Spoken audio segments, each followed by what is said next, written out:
à tous et bienvenue sur Mandarin TV pour une nouvelle émission consacrée au tourisme et à l'hôtellerie-restauration en partenariat avec China Workshop.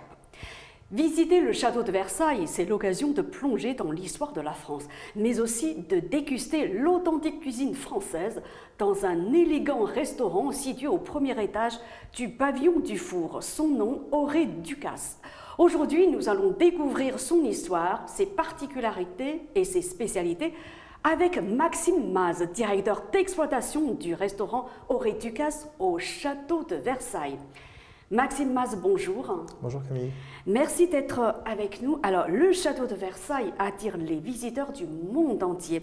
Avoir l'occasion de déguster l'authentique cuisine française dans un restaurant qui porte le nom d'Alain Ducasse, c'est le chef le plus étoilé de France, me semble-t-il, je parle sous votre contrôle. Exactement. Ça fait rêver. C'est donc une adresse inédite. Est-ce que vous pouvez nous raconter l'histoire de ce restaurant? Bien sûr, c'est un rêve de Monsieur Ducasse depuis des années de pouvoir devenir un petit peu le chef du château de Versailles sous le contrôle presque de Louis XIV. Le Roi Soleil. Le Roi Soleil, exactement. Il a eu la chance justement de pouvoir ouvrir ce restaurant, Auré Ducasse, au château de Versailles. Il y a maintenant 4 ans, il y a eu énormément de travaux au sein du pavillon du Four. Et donc on en a profité justement pour créer ce restaurant au premier étage du pavillon du Four avec une très jolie vue sur la cour royale du château. On y reviendra. Hein. Pourquoi avoir attendu 2016 pour ouvrir ce restaurant? Alors, c'est une date qui n'est pas choisie spécialement par M. Ducasse ou autre. Je pense que c'est une opportunité que M. Ducasse a eue au fil des années de pouvoir obtenir les droits et l'autorisation d'ouvrir ce restaurant dans le château. C'est le seul chef étoilé de France à avoir ouvert un restaurant au sein du château de Versailles. Exactement, exactement.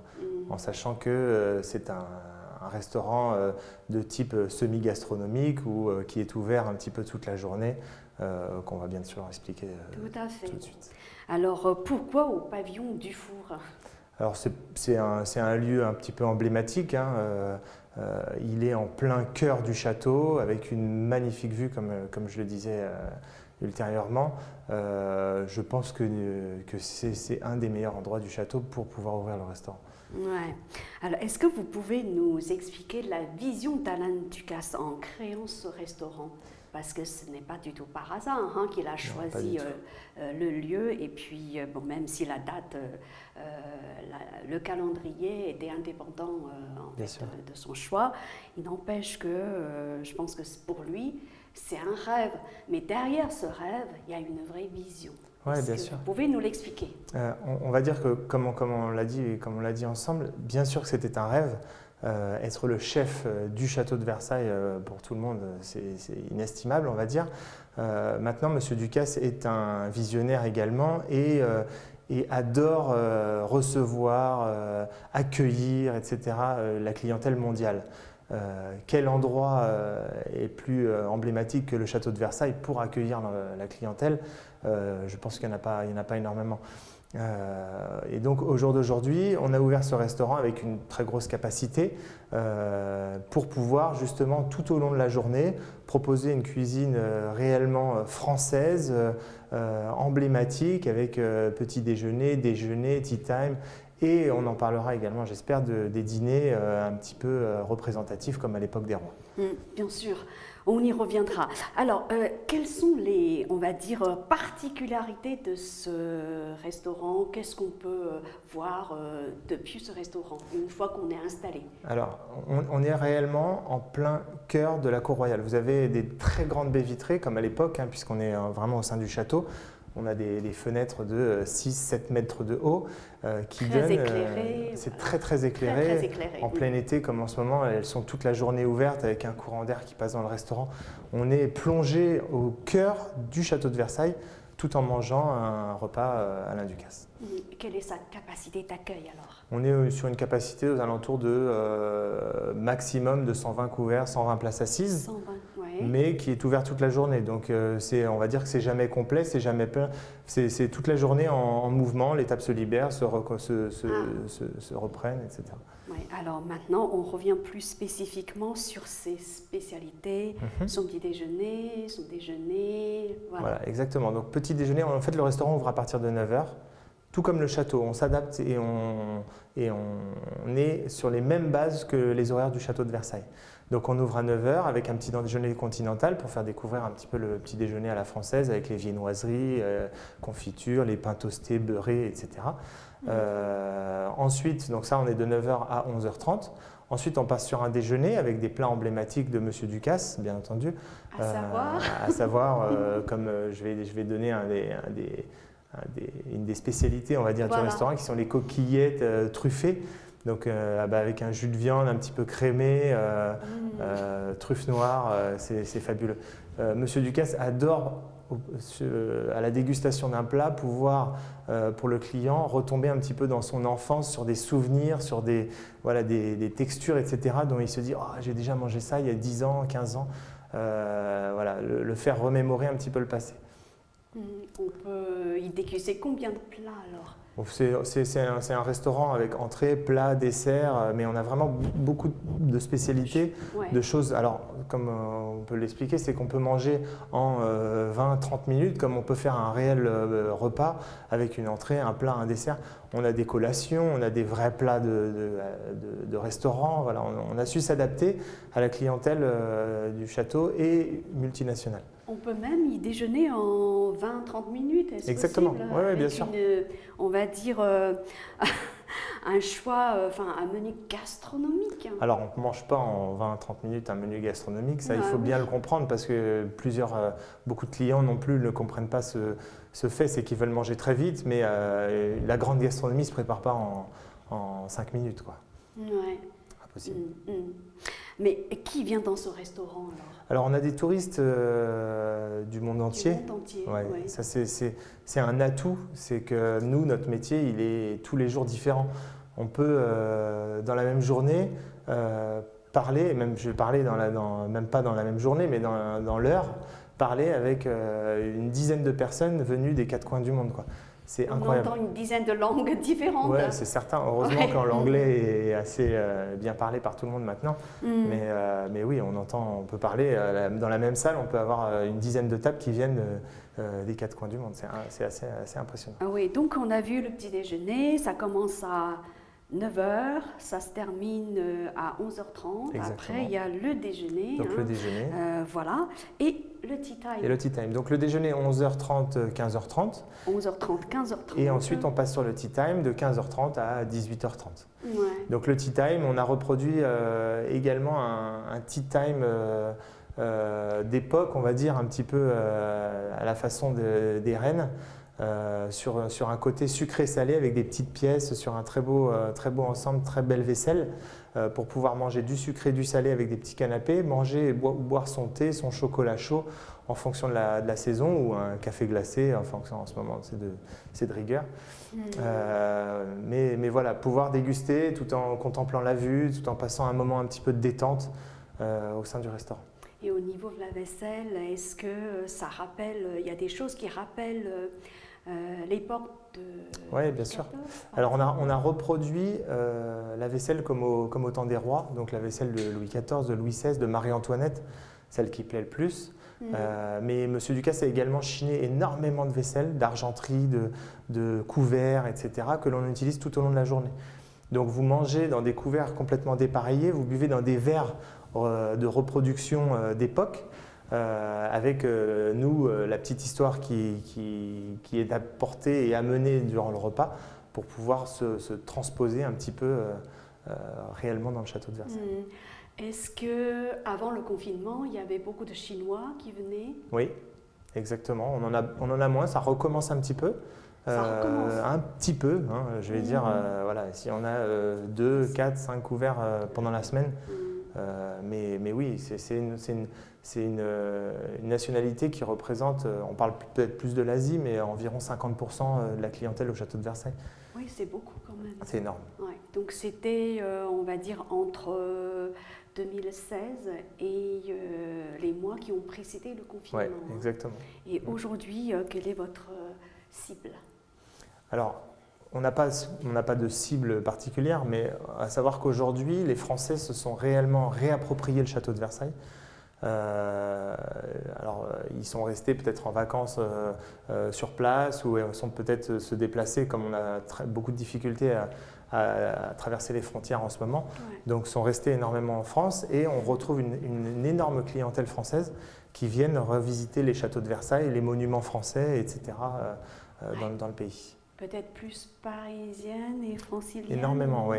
Toute la région Île-de-France, parce qu'on leur parle, on leur demande un petit peu d'où ils viennent. On veut déjà commencer, nous, à cibler un petit peu, savoir la clientèle, ce qu'elle devient, où elle va, etc. Et c'est vrai qu'on remarque une énorme clientèle versaillaise, c'est-à-dire que les Versaillais se sont réappropriés leur château. Quand on leur parle, c'est vraiment leur château, les Versaillais. Oui, c'est assez marrant. Mais également parisiennes et toute l'Île-de-France reviennent visiter le château de Versailles. Est-ce que vous avez quelques, on va dire, exemples ou anecdotes à nous raconter pour montrer que maintenant, votre clientèle, disons que son but, c'est de se réapproprier le château? Ouais, rien qu'en les écoutant parler. Ouais. En les écoutant parler, rien qu'un Versaillais va parler de la décoration, mais pour lui, vous voyez, c'est une façon de discuter. Il va dire il est beau mon château, il est beau. Château, mon exactement. Dieu. Vous voyez ce que je veux dire? Il est beau. Vous avez fait un restaurant qui est réellement dans l'air du temps, contemporain, mais qui dénature pas mon château. Vous voyez, c'est vraiment une façon de. Aujourd'hui, ils prennent le temps d'admirer. Ouais, complètement. Est-ce que c'était le cas avant le confinement? Pas toujours. Pas toujours. Non, pas toujours. C'est vrai que les gens sont. Plus il y a de monde, on va dire, dans le château, plus il y a de monde dans les lieux publics, etc. Et plus les gens sont stressés, ne sont pas dans la même optique de visite, de dégustation, de restauration, etc. Là, c'est vrai que le château est quand même un petit peu moins. Il y a quand même beaucoup moins de touristes, donc les gens prennent plus le temps de se balader, prennent plus le temps d'aller dans les jardins, ont plus le temps de manger, etc., etc. Alors à savoir que le restaurant, nous, justement, pour prendre le temps, a un atout considérable par rapport à tout ça, c'est qu'on a un accès coupe-fil qui vous permet tout le long de la journée, si vous venez manger chez nous, d'accéder au château sans faire la queue. Mais dans ce cas-là, est-ce qu'il faut réserver à l'avance? C'est bien de réserver. C'est bien de réserver. Il y a des très grosses périodes comme. Via le site du Château de Versailles ou via le Château site de du Versailles restaurant? ou restaurant Alain Ducasse. Ouais. Et donc, on peut acheter, on réserve un repas. Ouais. Et de cette façon-là, on peut accéder au château, acheter le ticket d'entrée en même temps. Exactement. Également, nous, on achète et on garde des tickets pour le château, vraiment pour simplifier le déjeuner, la visite du convive, en fait. C'est que le convive va venir, va petit déjeuner ou ce qu'il veut. Nous, on peut lui vendre un billet pour visiter le château. Et en plus, il ne fera pas la queue qui peut durer l'été 3 heures, 4 heures. Ça peut être quand même assez considérable. Ouais. Mais quelles étaient les habitudes de consommation de la clientèle asiatique et chinoise en particulier? Ça dépend. C'est vraiment, ça dépend un petit peu de tout. Je dirais que c'est quand même une clientèle qui visite très rapidement. Pour quelle raison? Je ne sais pas. Je pense qu'ils ont un timing assez serré, qu'ils veulent faire le maximum de visites. Parce qu'ils viennent de loin, du coup. Voilà, exactement. C'est un peu comme nous. Je vais dire, si moi, demain, je vais en Chine et que j'y reste une semaine, je vais vouloir aller très vite, je vais vouloir aller visiter le plus de choses possible parce que je ne sais même pas si je reviendrai un jour. Donc, je vais être assez pressé. Le temps de repas, il va être très court parce que j'ai des autres visites à faire. Je pense que c'est pour ça. Maintenant, nous, on a la chance, ça fait 4 ans qu'on est là, on s'est réellement habitué à leur façon d'être, etc. C'est-à-dire le service. Le service s'adapte. Le service est adapté. Ouais. Vous savez tout de suite à qui vous avez affaire. Complètement. Non, mais en plus, on va s'habituer. Alors, c'est à nous de jauger. C'est à nous de jauger. C'est à nous de savoir s'ils vont être pressés un petit peu comme les autres, s'ils vont avoir beaucoup plus de temps, s'ils sont. Mais on va aller, à peine assis, on va tout de suite aller les voir. Voilà, est-ce que vous souhaitez boire quelque chose? Ouais. Très prévenant et voilà, toujours exactement. petits soins, Tout à fait. n'est-ce pas? Tout à fait, c'est très important. Alors, combien vous êtes dans votre équipe? On est une quinzaine en salle et une quinzaine en cuisine. Ouais. Alors, comment… 30 en tout. 30 au total. Oui. Alors, donc, vous vous occupez de, on va dire, de la réception des clients. Voilà, tout à fait. Et en salle, il y a quelqu'un, un chef d'orchestre qui dirige tout. Alors, on va dire que le chef d'orchestre, ça va être plutôt moi. Ouais. C'est que je vais me mettre un petit peu en dehors de tout, en dehors du service, etc. Et je vais me concentrer sur le bien-être du client. C'est le client qui, je vais remarquer tout de suite. Bien-être du client. Bien-être, oui. Qu'est-ce que cela signifie? Le bien-être, vous voyez, c'est exactement comme le fait de savoir si le client va être pressé, si le client va avoir du temps, si le client va avoir très chaud ou très froid pour lui proposer tout de suite quelque chose pour se restaurer, pour se réchauffer, Vous voyez, et ça, quand on est en plein service, quand on est vraiment dedans, on ne le voit plus, on ne le voit pas, voilà, on s'occupe un petit peu de tout le monde. Maintenant qu'un chef d'orchestre soit là, justement pour temporiser, pour voir les serveurs qui occupe-toi tout de suite de cette table-là, occupe-toi tout de suite de ce monsieur qui a l'air assez pressé, etc., c'est très important. C'est un petit peu mon rôle. Puisque le restaurant porte le nom d'Alain Ducasse, et quel est l'esprit d'Alain Ducasse quand vous recevez des clients? Est-ce que, je vais dire, cet esprit-là est imprégné dans notre façon de recevoir les gens, Tout à dans fait. la cuisine? Tout à fait. Je vais dire que la plus grande, pour ma part, ça fait déjà beaucoup d'années que je travaille pour M. Ducasse, mais la plus grande qualité de M. Ducasse dans son apprentissage et dans sa vision du client, c'est l'hospitalité. L'hospitalité, c'est tout. On reçoit le client de façon à ce qu'il soit à l'aise, à ce qu'il soit bien dans le lieu, dans la cuisine, dans le service. Mais pour moi, c'est l'atout primordial de M. Ducasse. On ne retrouve pas ça partout, mais en tout cas, dans tous ces restaurants, on se sent bien.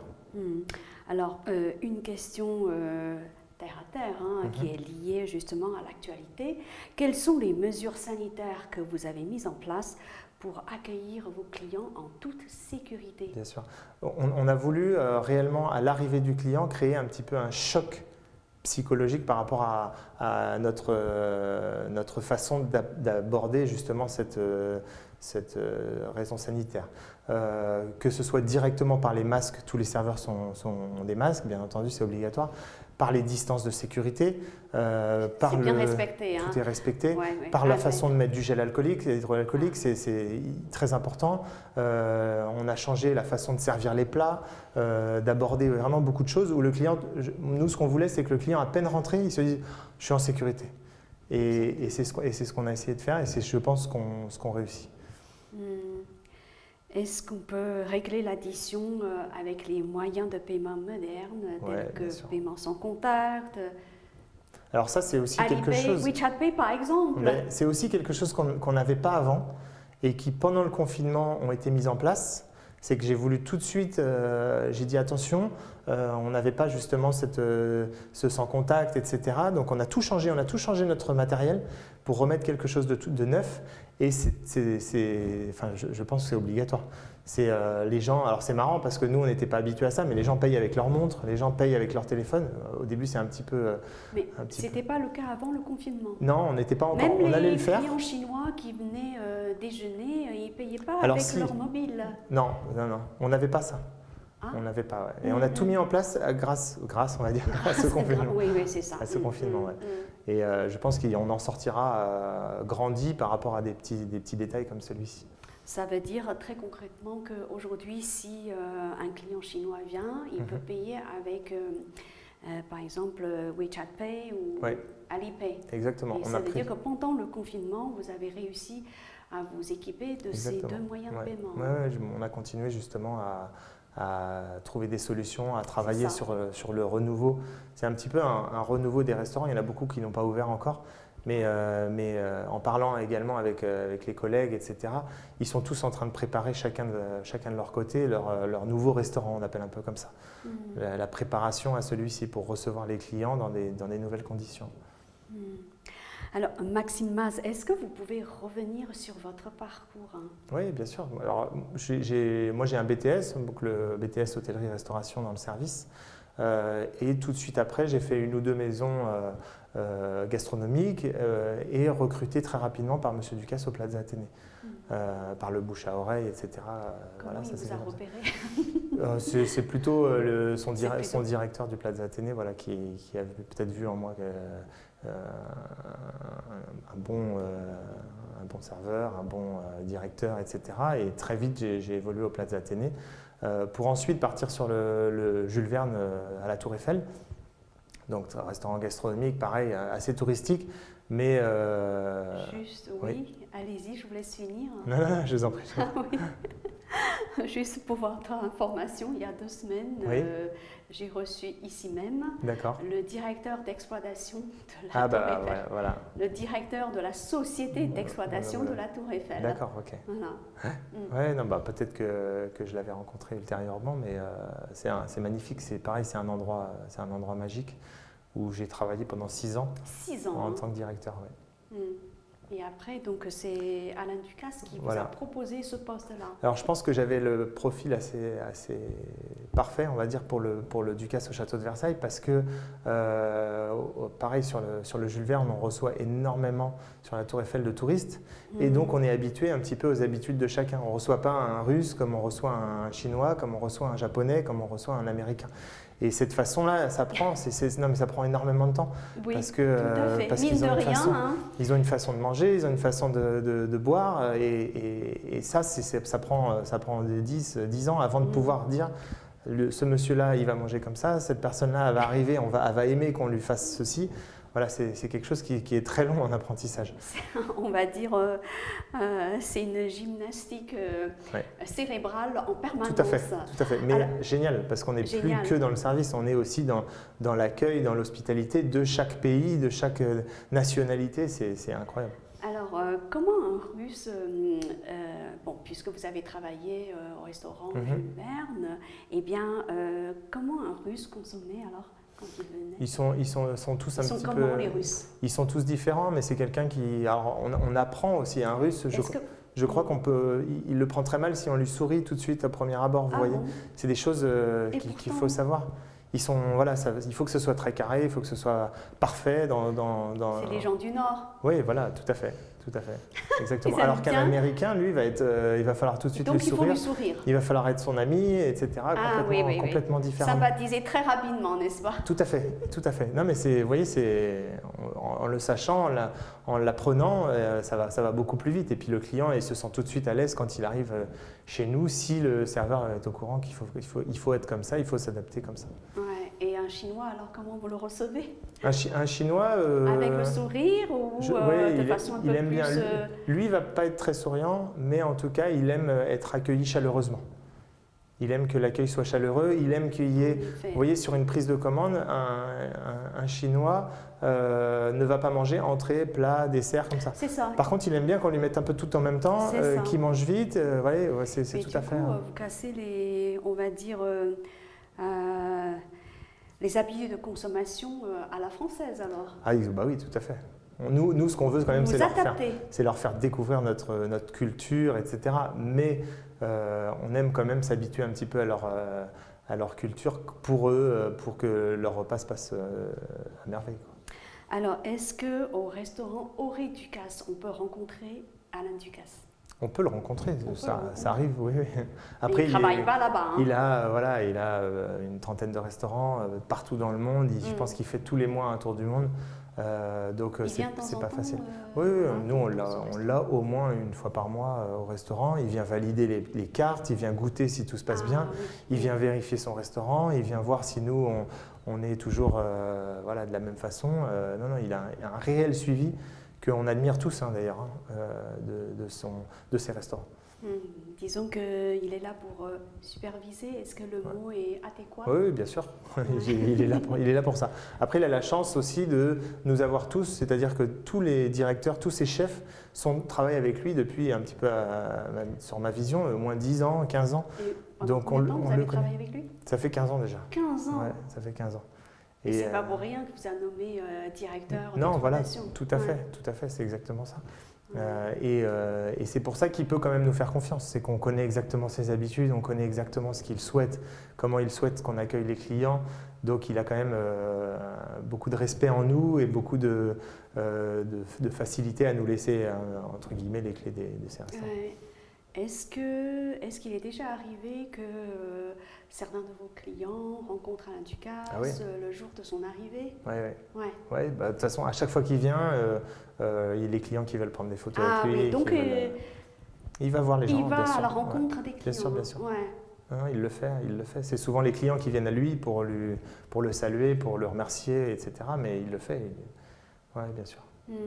Alors, quel est votre objectif d'ici à la fin de l'année ou pour l'année prochaine, par exemple? Alors, on en a beaucoup d'objectifs. Déjà, on va essayer de réintroduire les touristes au château de Versailles, etc., les faire revenir, les réaccueillir pour qu'ils reviennent tout simplement en France. Et comment faites-vous pour les faire revenir alors? Pour l'instant, nous, je sais que le château de Versailles travaille beaucoup sur beaucoup de publicités, sur beaucoup d'interviews, etc. à l'étranger pour pouvoir réaccueillir les gens et puis leur expliquer qu'il y a beaucoup de choses qui ont été mises en place pour les accueillir sereinement dans le château. Et pour l'année prochaine, donc ça va être les mêmes objectifs, tout mettre en œuvre pour faire revenir les clients. Je pense qu'on n'a pas spécialement à s'inquiéter, c'est un lieu qui est magnifique, où tous les touristes qui viennent sur la France le visitent. Je pense que l'hiver peut-être va être un petit peu rude, mais dès l'été prochain, il n'y a aucun problème que les gens pourront revenir, je le pense. Il vous faut combien de temps pour arriver à votre capacité d'accueil antérieure à la période de coronavirus alors? Je ne sais pas. Vous savez qu'on y est presque là. Déjà, même sans la clientèle asiatique. Oui, on y est presque. On a un très bel été, on a de la chance, il fait très beau. Et les gens viennent tous visiter les jardins, les Parisiens, les Français viennent passer une journée dans les jardins, faire de la barque ou visiter le château, faire découvrir à leurs enfants. C'est ça. À savoir qu'on est très ouvert, on n'est pas ouvert nous comme certains restaurants aux couples, etc. Nous on est réellement ouvert aux familles, aux enfants, on souhaite leur faire découvrir en amont. Vous savez, quand il y a des enfants, on leur donne tout de suite un petit dessin pour dessiner la robe de Marie-Antoinette, le château de Versailles, vous voyez, pour leur faire découvrir un petit peu autre chose. Votre restaurant est ouvert à tout le monde. Tout le monde. Mais je vais dire, est-ce que les entreprises peuvent venir? Oui, bien sûr. On a un restaurant qui s'adapte avec plusieurs petits salons. C'est qu'on a une grande salle principale où il y a les grandes fenêtres qui est un petit peu plus contemporaine, mais on a 3 petits salons d'époque. Où a vécu de mémoire dans la famille de Louis XV, ont vécu dans ces 3 petits salons. Donc si on réfléchit bien et si on regarde bien, c'est une antichambre d'époque. Et d'où on y a installé des petits salons, des salles où on peut y manger, etc. Donc elles sont privatisables, on peut faire des grandes tables justement dans ces salons pour être tranquille, des séminaires, etc. Et les heures d'ouverture sont celles du château de Versailles. Tout à fait. Et du coup, c'est fermé le lundi, me semble-t-il. Toujours, oui. Le château étant fermé, on peut pas. Sinon, c'est ouvert tout au long de l'année. Tout au long de l'année, oui. Alors, on a les dîners, comme on en a parlé un petit peu aussi. C'est-à-dire comment ça se passe ce dîner alors? Voilà, c'est-à-dire qu'on reproduit. Donc, Monsieur Ducasse a travaillé avec nous, avec nos soins, sur les cartes, sur la façon de servir, comme à l'époque des rois. Donc on a mélangé un petit peu la façon de comment mangeait Louis XIV et comment mangeait Louis XVI, parce que Louis XVI était quand même un petit peu plus évolué sur la façon du service, de manger dans des assiettes avec des couverts, etc. que Louis XIV. Mais on a récupéré énormément de menus d'époque et qu'on reproduit un petit peu à la façon d'aujourd'hui. Nous, on s'est fait faire des tenues d'époque pour pouvoir faire le service. On sert c'est ça qui fait rêver. Oui, ça fait rêver. On réouvre le château, c'est-à-dire que le château ferme. Nous, on le fait réouvrir pour accueillir des clients en dîner privé. C'est uniquement sur privatisation. Uniquement sur privatisation. C'est de quelle heure à quelle heure alors? Il n'y a pas d'heure. Il n'y a pas d'heure. En règle générale, les gens arrivent sur les 19h, 20h pour repartir aux alentours de minuit, 1h. On fait éclairer le château juste pour eux. Ils se sentent réellement. voilà, ils sont tout seuls, c'est incroyable, c'est une expérience incroyable. Mais il me semble de temps en temps au château de Versailles, il y a des spectacles nocturnes. Oui, tous les samedis, tous les samedis d'été. Ça se poursuit. Hein, ça se poursuit. Alors nous, on a validé avec le château parce qu'il n'y avait aucun point de restauration dans le château. Donc tous les samedis soirs d'été, on est ouvert à la clientèle, mais pas du tout en dîner d'exception. C'est-à-dire qu'on on fait restaurant Auré avec un menu fixe tous les samedis soirs avec une clientèle donc de visite pour le spectacle des grandes eaux nocturnes.